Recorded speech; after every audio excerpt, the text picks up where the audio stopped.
Vous nous faites le portrait d'Abdelhakim Sefrioui. C'est le prédicateur islamiste qui est en garde à vue en ce moment même dans le cadre de l'enquête sur la décapitation de Samuel Paty.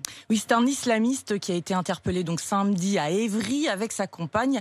Alors quel rôle il joue dans cette affaire? D'abord, il accompagne le père de l'élève qui va porter plainte contre Samuel Paty à son rendez-vous avec la principale de collège le 8 octobre.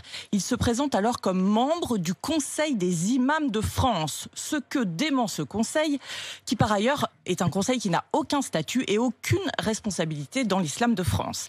Il fait ensuite 2 vidéos qu'il poste sur YouTube dans lesquelles il traite Samuel Paty de voyou et dans lesquelles il appelle à une action devant le collège.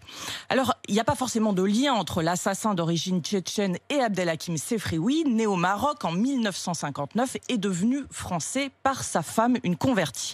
Simplement, Sefrioui est très influent dans la sphère islamiste, très actif sur les réseaux sociaux.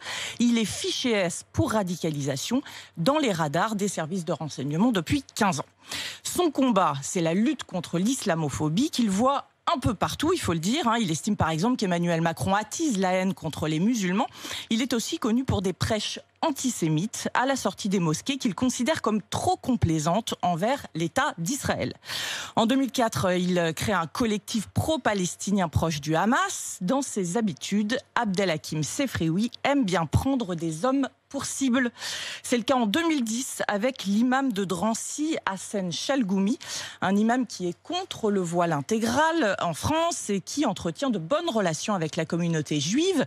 Sefrioui va donc manifester devant la mosquée de Drancy pendant des mois. Il va tracter contre l'imam qui sera alors placé sous protection policière.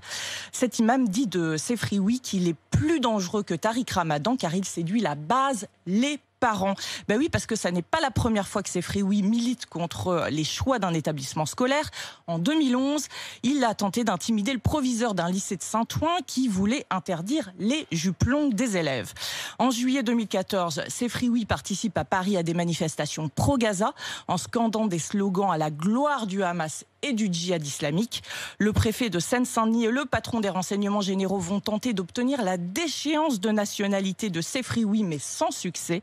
Samedi, le procureur antiterroriste n'a fait aucune connexion entre cet homme et le tueur, mais c'est une affaire à suivre. Aucune connexion, mais tout de même, il est en effet en garde à vue à l'heure où l'on se parle. Merci beaucoup, Bérangère.